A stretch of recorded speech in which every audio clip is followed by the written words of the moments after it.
Hi there, my name is Joel A. Sutherland, and welcome to Cut to the Chase, How to Write Pulse-Pounding Fiction.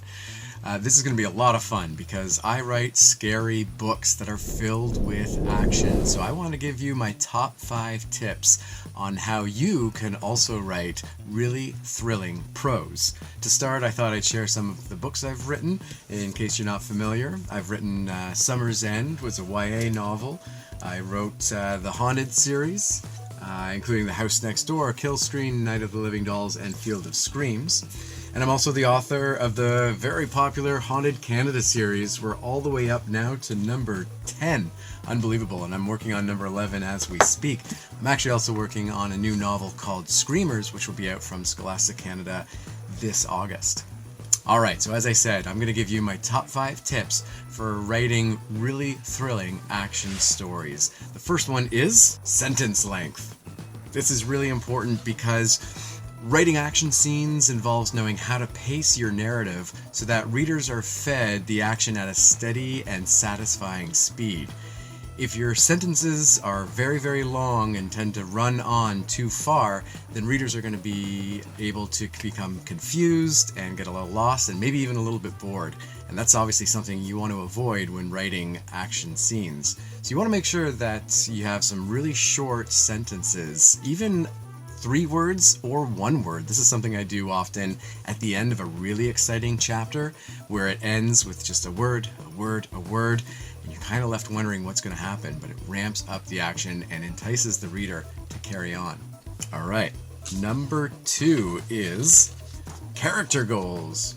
So with character goals, you want to make sure that the action in your story is occurring for a reason. Characters' actions should be based on their motivations, their points of view, and their previous choices. A protagonist's actions should always propel them towards their main goal in a way that is related to the plot events at hand. So there's a cause and effect. Everything that happens, all the action in your story, has to lead to a new decision for your main characters. Number 3. Number 3 is consequences. This is something we don't always think about when we're writing. We just throw our characters into these really challenging and terrifying situations, and they're going to overcome it most of the time. But we want to make sure that we build some stakes for the reader. They have to know that, this is a dangerous situation that these characters are in, and to make it even more exciting, it's better if the reader isn't really sure how well the characters are going to fare and if they're going to come out on top. Like I say, action is really fun for the reader to watch unfold, but without that element of danger or a potentially disastrous outcome at the end of the story, you're going to have a big lack in your story of the element that keeps the readers on the edge of their seats. Something I really, I'll admit, I enjoy as a reader is when the author actually kills off one of the main characters pretty early on in the story, or maybe midway, and it catches you totally by surprise. And then it leads you to think, whoa, if that character was susceptible and died that early, what does it mean for the rest? Are they going to actually make it too? So that's a good tip for you. Number 4, create visuals. Now, you want to use action in a concise, impactful manner. And that's in order to deliver strong images for the audience. The clearer your scenes are, the more easily the audience can understand and absorb them. You don't want readers of your story, of your book, to be hung up on seemingly impossible details or sequences that don't really flow. So visuals that get right to the point and can be quickly understood are the best for conveying action. What I do here, before I move on, I'll just mention, is often when I'm writing, especially with the books like in the Haunted series, I picture these as either a TV show or a movie in my head. And I see it playing out on the screen, and I try and describe the action to the audience, to the reader, in a way that a film or TV audience would be seeing things unfold. And that helps me as a writer, and hopefully it makes it enjoyable for a reader as well, because it's really clear what's going on, as if you're like seeing it right before your eyes. Number 5, drive the story forward. So in a really great story, the moments in between where the action is happening should still feel alive and like the story is always progressing. Now, even if your hero isn't facing off against the villain just yet, you want to make sure that those scenes with no action are still driven by the character's goals.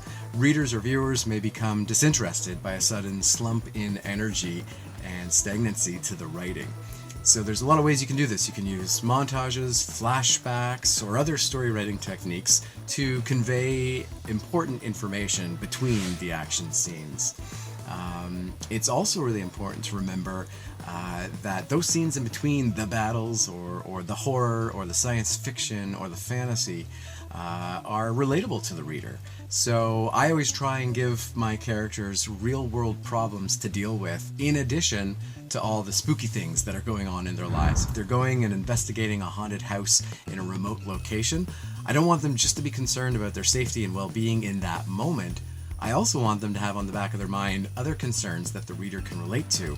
For example, in Summer's End, the main group of friends are going into grade 9 and they're going to different high schools, and it's the last summer before this change, and they're all a little upset about that. They don't know if they're still going to see each other in the following year and if they'll still be friends. So they're dealing with all of this while they're also dealing with this haunted house and this really evil ghost that wants to kill them. And the reason this is important is for your readers who have never stayed in a haunted house with an evil spirit who wants to kill them and can't as easily relate to what that feels like. They're definitely going to be able to relate to the feeling of separating from friends, or maybe the fear of the unknown and not knowing what's going to come, or maybe moving even. If so many people have moved before, they could relate to that as well, having to make new friends, and that's, a big concern too. So it's good to have those moments in between the actions still have a lot of impact. Guess what? That's all 5, but in true action story, the spirit of a true action story, I do have a twist and a bonus tip, and that is to keep action moments short.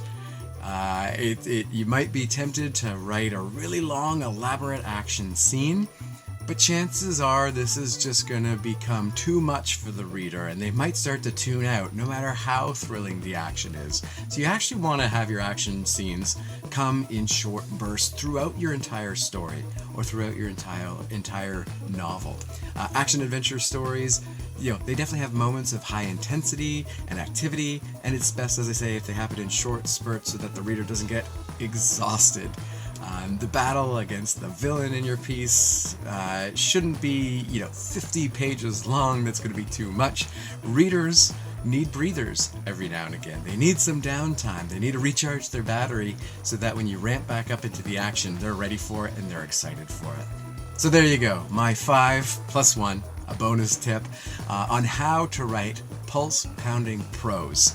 I hope you enjoyed that, and if you did, I want to read your short fiction action stories. We're actually going to have a contest in which you can write a short story. You get to write a flash fiction piece. Now, flash fiction is very short stories, and here's the rule for this contest. You have to write a story in 250 words or less. That's not much at all. That's about a page at most. So it's a very short story, and you still want to come up with a beginning, a middle, and an end. And we're going to be looking for stories that really excite us. Stories with action, stories with thrills, stories with suspense, all told in a very itty-bitty little package. And that's a challenge, and I think it should be a really fun one. The nice thing, too, is it shouldn't take you too long to complete. You should be able to do this in a sitting or two. So for more information and to submit your stories, you're going to want to go to the Telling Tales Creativity Club on their website, and that's where you'll find more information. I'm looking forward to reading your stories. I hope you've learned some tips from this short little writing workshop on how to write some exciting stories too, and best of luck with all your writing endeavors. Take care.